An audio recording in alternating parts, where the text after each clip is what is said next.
Entrevista Venevisión. Líder en opinión. Por tu canal independiente, Venevisión.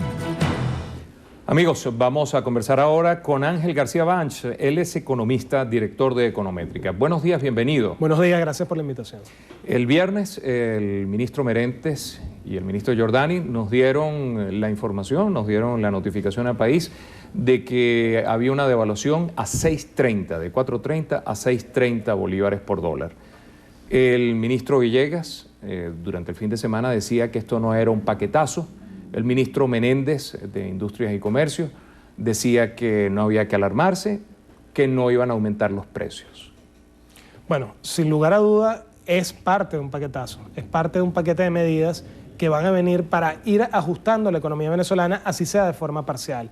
Y ese paquete de medidas incluye esta devaluación, esta primera devaluación, porque ahorita más tarde hablaremos de una segunda devaluación para este año. Otra devaluación este año. Otra devaluación muy probablemente para este año y sin descartar devaluaciones en 2014 y 2015. Recorta el gasto público en términos reales, en términos del poder de circulación de bienes y servicios de ese gasto, es decir, crecerá en términos de bolívares, pero con un poder de compra o circulación de bienes y servicios mucho menor.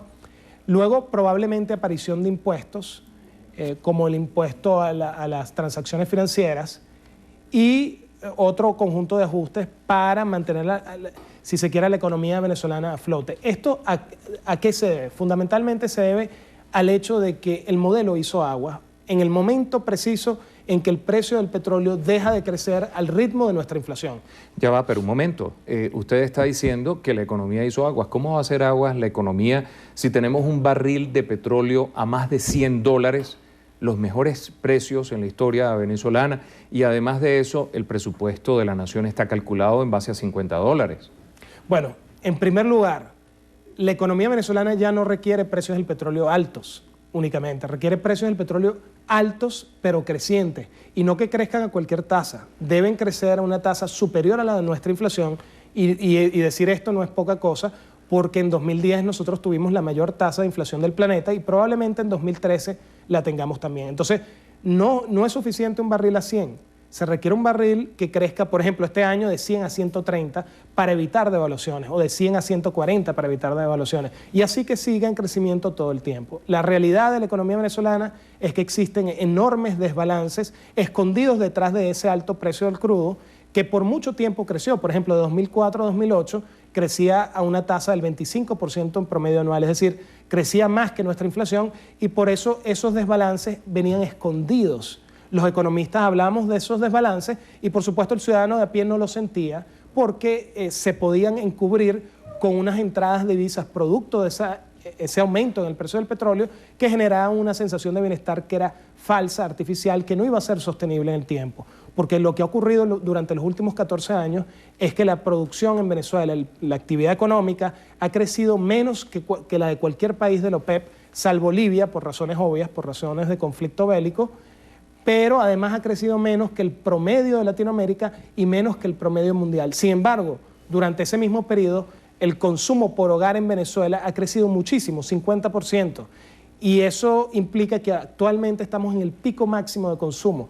Sin embargo, en un ambiente de enormes desbalances. Eso ha sido posible no por mérito de las políticas públicas, no por mérito de las autoridades, eso ha sido posible por el simple y llano hecho de que el petróleo pasó de $8 el barril a $100 y tantos de barril en 14 años. Eso tampoco es mérito de las reuniones de la OPEP que se hicieron en Caracas. Eso es simplemente el resultado de que China e India se han expandido, han crecido de una forma tal que aportan alrededor de 2 a 4 barriles, de cada 4 barriles adicionales de la demanda petrolera mundial. Es la expansión de China e India lo que ha disparado el precio del petróleo y ha permitido a los venezolanos consumir carne, muchos que no consumían, y consumir muchos más bienes y cambiar el parque automotor. Sin embargo, en esos 14 años la infraestructura física del país no cambió, no hicimos inversiones, no se transformó el país.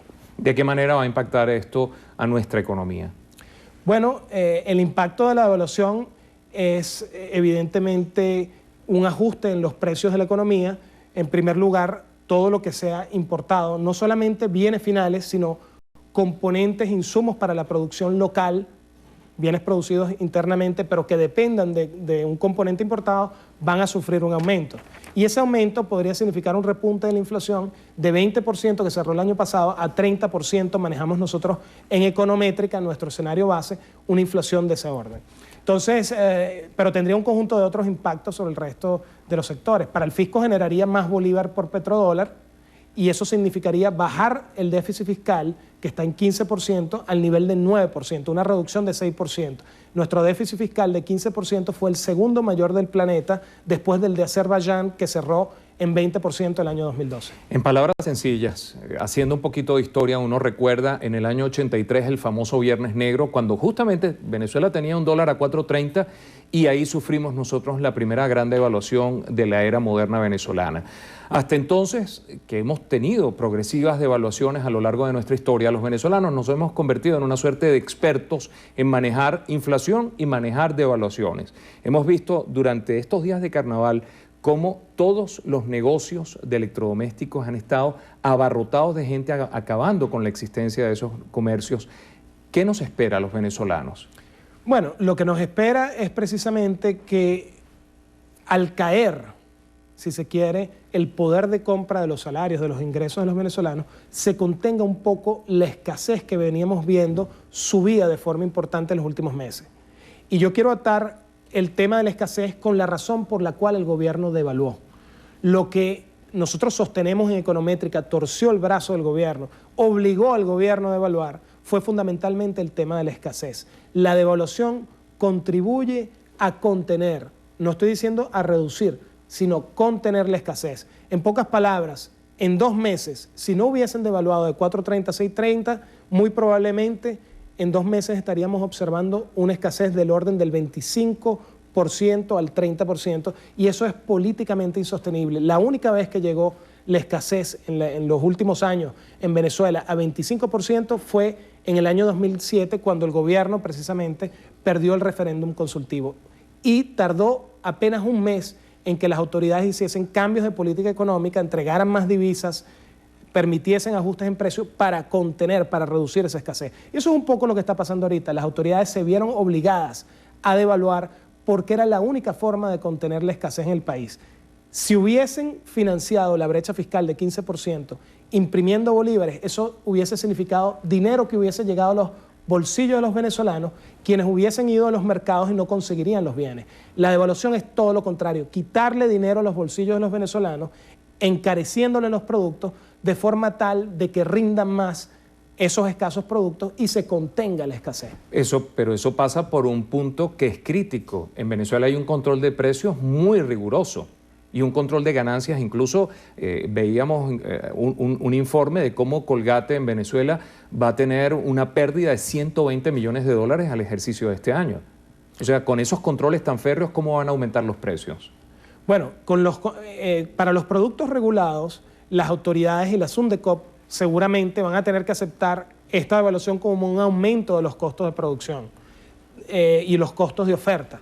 Es decir, para quienes producen en Venezuela o traen producto importado, bienes finales, la SUNDECOP va a tener que aceptar esto como un incremento de costos, porque en la realidad es un incremento de costos para las empresas.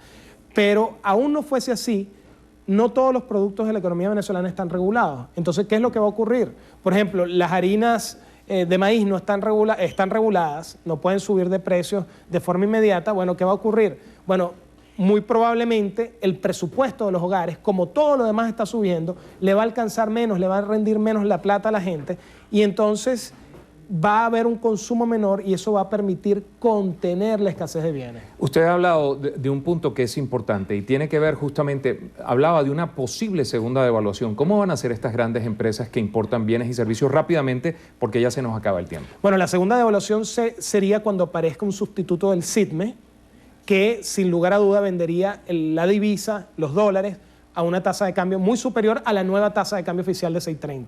Es decir, podría ser 8 o algo por encima de 8 bolívares por dólar. Esa sería la segunda devaluación. Las empresas simplemente van a tener que pasarle esos mayores costos a los precios y el consumo, es decir, sus ventas van a caer.